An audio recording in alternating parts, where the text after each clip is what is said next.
really loud. I talk pretty loud, so I'm going to turn it down a little bit. I think I talk loud, hopefully I do. Alright. Let's get volume.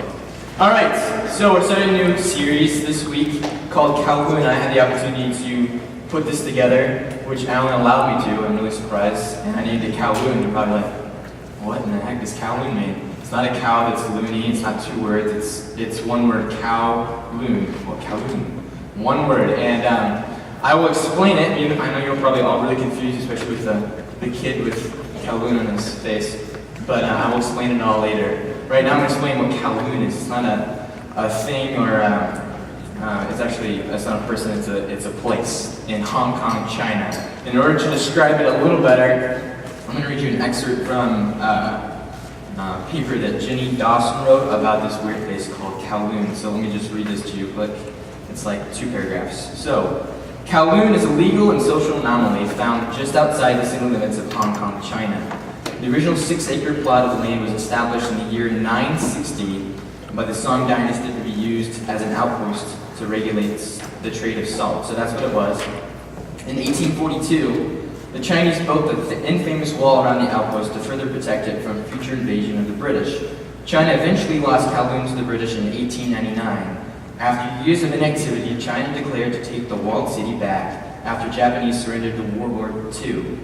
By 1947, after 2,000 squatters flooded the area, wishing to live under China's protection. After a failed attempt to drive them out in 1948, a lot of dates in here, Britain adopted a hands-off approach. So with little to no government enforcement from either Great Britain or China, the walled city became a refuge for those who wished to live outside of the law. Wow. Try to imagine a city with no laws or regulations inhabited by 50,000 residents in an area that is less than 6 acres. 50,000 people. In a chaotic labyrinth of darkness lies a community of human beings working and living without sunlight or fresh air. Opium dens and brothels sit side by side with kindergartens and illegal doctors and dentists. Food is prepared for upscale Hong Kong restaurants in areas the size of a closet, crawling with roaches and mice. Sewage runs freely down dark streets as women and drugs are sold with no fear of repercussion. Here lies the social and legal anomaly named Kowloon, the walled city. Holy poop. Did you guys, that was, it was a little wordy and a lot of dates, and you're like, what is he talking about? That sounds great, especially 50,000 people in 6 acres. Like, how is that possible? Would you put the first picture up there? This is Kowloon. That looks scary. It looks really scary to me. It looks like a map off of Call of Duty. It really does. But that's how they lived in. That's how 50,000 people lived in 6 acres because they built up. It's 14 stories high. The buildings, almost all of them are 14 stories high. So imagine the Hims Tower, the tallest building in Springfield. Do you guys know what that is? Yeah. Okay. Actually, some of us evangelical people went there last night for a freshman and sophomore banquet, and we were in the 21st floor. So it's 22 stories high, and these are 14 stories high, so like 16 or 6 stories less than that. And all of them, there's like 500 buildings in 6 acres, 14 stories high. That is incredible. And I mean, really packed too. The houses that they lived in, the apartments are like 10 by 10.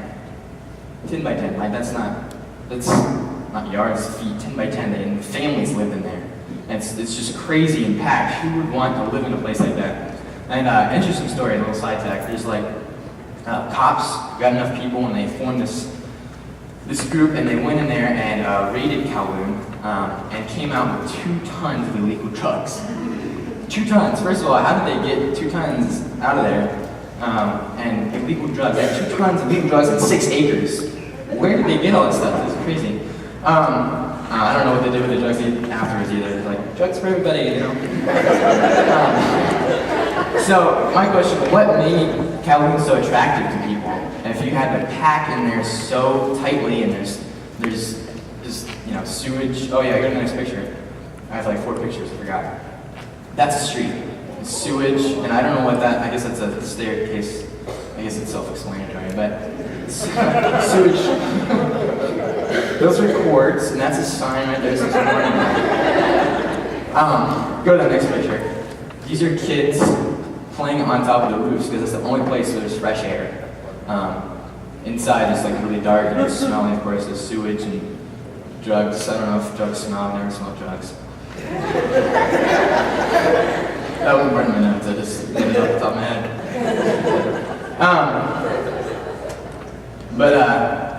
Just wondering why people were so attracted to that. And the answer to that is pretty obvious to me once you know the answer. It's obvious. It's because that place was lawless, had no rules, no regulations. It was where you went if you wanted to get away with things. It's where you went if you didn't want the rules to apply to you. And it's like unregulated and unaccountable space. It kind of reminds me of Inception with Leonardo DiCaprio in Limbo. How many of you seen that movie? Okay, Limbo. Some of you might not know what I'm talking about. Limbo, unregulated dream space. You can build whatever you want. And that was kind of forced in there, but that's my favorite movie, so I had to add it in there. So it's kind of like that, though. On a completely same note, who here has heard of Grand Theft Auto? At least heard of it. Never played it. Okay. Anyways, put your hands down, because that's like a horrible game, in my opinion. That's a horrible game. It reminds me of Kowloon a lot, because there's no rules in that game, basically. You can speed like 200 miles per hour over the speed limit and get away with it. All you have to do is like pull in a dark alley and wait for 30 seconds and the cops forget you exist. But there's also like you can punch people, steal things, and kill people and go to bad places and I'm just making that vague. Go to bad places. This is a horrible game. And it reminds me a lot of Kowloon, but it also reminds me, what else Kowloon reminds me of is actually our thoughts in our mind. And that picture, the main Kowloon picture with the kid with the face, that's Kowloon. That's the overview of it. But the main, yeah, that one. That's starting to make a little more sense. Kowloon is like our mind. The mind is everyone's walled city. Kowloon was actually demolished like 20 years ago. For those of you who are like, wow, I'm gonna go to this lawless place. Sorry, it's demolished. But it kind of lives in all of our minds right now. And just like Kowloon, our minds are completely unregulated, unaccountable space. You can construct and build whatever the heck you want in there, and no one will like keep you accountable. Like, hey, that's a bad thought. Don't think that thought. You know, it's your brain. No one knows what it is, what you're thinking. For example, maybe right now you're thinking, this guy's an idiot. Why is he talking about my brain? Only I know my brain. I'm going to punch him in the throat. That would be really weird, first of all, and really random. But the beauty of it would be, I would never know. Unless you told me, and then I'd probably punch you in the throat. But besides the fact, I would never know. You know, you can think whatever you want of me, and I would never know. Our minds are unregulated, unaccountable space, and with that fact in mind, some people's minds are as lawless and as dark as Kowloon was. And hopefully that's not the case for most of us. That would be pretty horrible and terrifying if our minds were like Kowloon's dark city. Hopefully our minds are more like the set of Leave It to Beaver or something. But to be honest with yourself, if you're really honest with yourself, there's probably still streets in your mind that you probably wouldn't want me going through. Like, me honestly, to be brutally honest, there are streets in my mind that I wouldn't want you to walk through. I'm human, I'm not perfect. I mean, if Alan asked to go through my mind, I'd be like, yeah, sure, let's do it. And then we walk down, we're like, okay, don't go down that street. Don't go downtown either, that's a bad place, about getting mugged.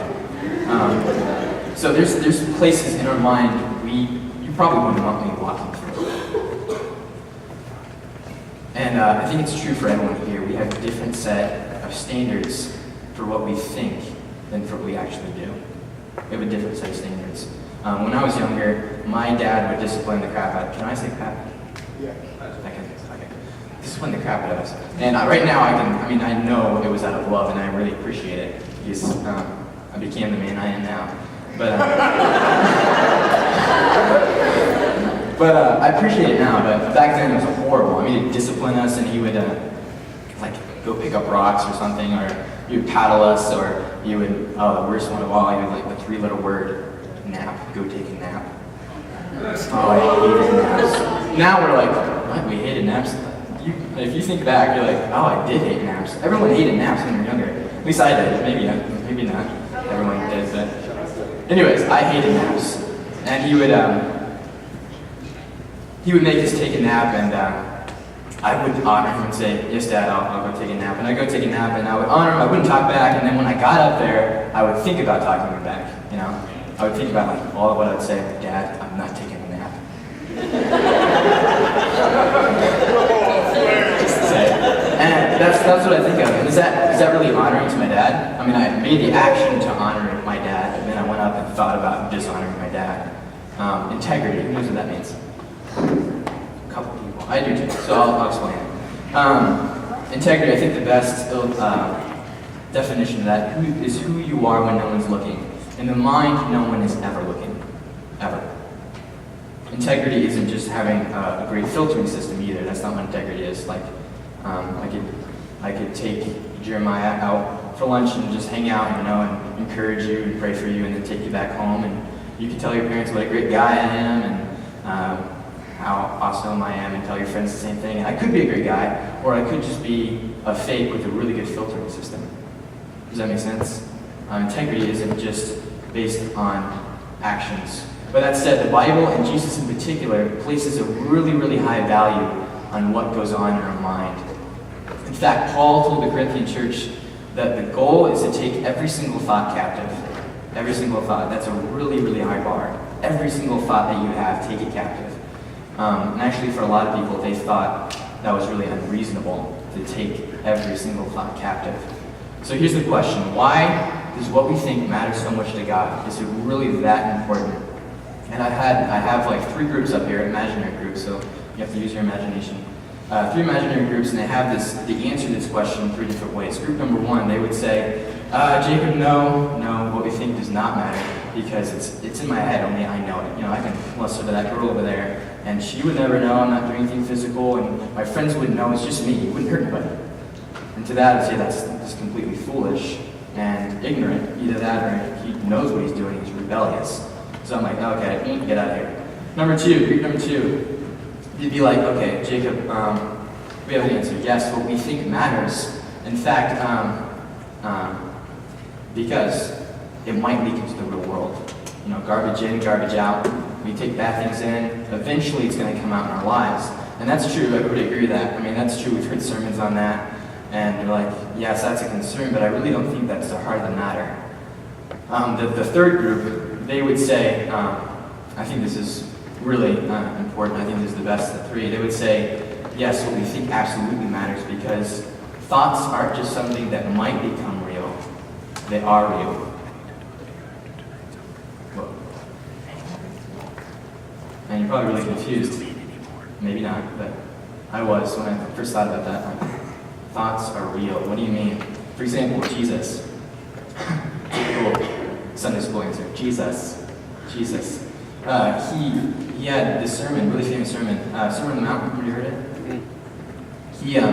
He talked about how if you lust after a girl in your heart, after someone in your heart, it's the same as adultery. If you have anger towards your brother, or if you feel rage against your brother or your neighbor, it's the same as murder. He's putting your thoughts and your actions on the same shelf, the same level. It's equal. He's saying those things are equal. Whoa. So we don't have to hold our thoughts captive because they might leak into the real world. We have to hold them captive because they actually are the real world.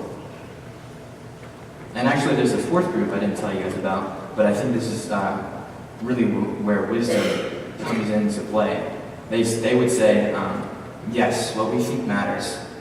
In fact, it might be what's most important, because it's a truer indicator of the condition of our heart than our outer actions could ever be. As far as God is concerned, what happens in our thoughts is a better measuring stick than anything else, period. So he's saying our thoughts matter more. Maybe not more, but it's a true indicator of who we really are.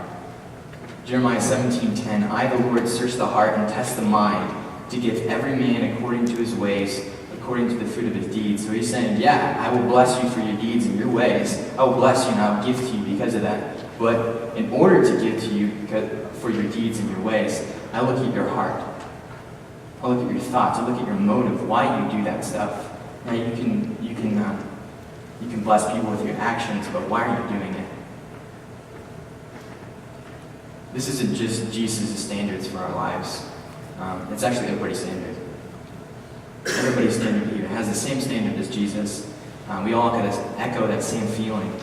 Forget the show, forget the performance, the flimsy external stuff. I want to know what's in your heart. Right? Because when we choose friends, we feel that too. When we want to trust somebody, when we're deciding whether to trust somebody, we're like, we don't look at their outward appearance. Maybe for some, but you wouldn't trust that person. Like, oh, he's popular, I'm going to trust him. No, you look at their heart. You're like, I want to know what's in your heart, man, before I trust you, before we really become true friends. And God does the same thing. God does the same thing. It isn't how we feel. We feel that the same way as God does. We want to know someone's heart. We want to know someone's, their mind. And yet the standards we are so eager to hold others to, when it comes to ourselves, we might not be so quick to hold ourselves to that same standard. So let's be honest with ourselves right now. Like, let's not hypothetical, just really think about yourselves right now. Do we need to recategorize how we think? Do we need to change our value on what goes on in our minds? Because according to God, according to our Savior, that's what defines you. Your heart, your thoughts, your minds. God says, I know you because of your thoughts, because of your heart. That's what defines you. So that command to hold every single thought captive isn't God being unreasonable, like a lot of people would say. God's actually stating something that we all agree upon. Forget the show. I want to know what's in your heart. Because that's who you really are. So welcome to Kowloon. This is it was short, I know. This is a 4-week series. It's just an intro to a 4-week series, and I think this is going to be really, really good. We just have a lot to talk about the mind. I don't think that there's a lot of areas that you could go through in this series, and that not a lot of people have thought about all this stuff. And I just really want to challenge you.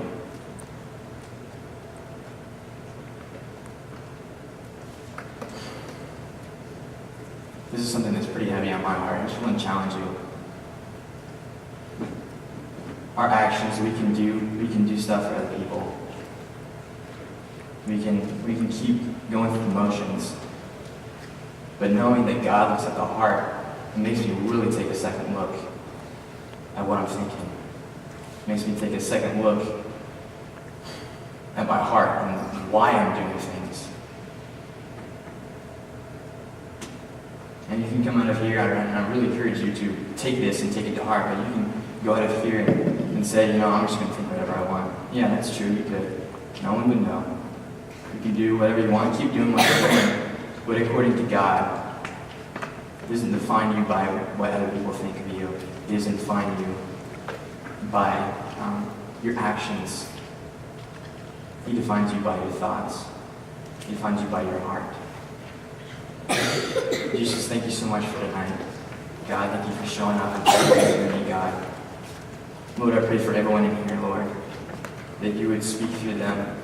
God, that they would be able to look at their own hearts, their own minds, and really take a second look at that, God, and really focus on you and see what you want for their lives, God. You have a purpose for everybody here. God, I pray that we would just trust in you, Lord. Trust in you, and even if we might not know what's going on in the future, that we would trust you. Trust you with our hearts and our minds, not just the way we betray ourselves to everyone. Lord, fill us, God. Fill us with your Holy Spirit this next week. Help us to walk through your eyes and see things that we've never seen before. Lord, we give you our hearts and our thoughts. In Jesus' name.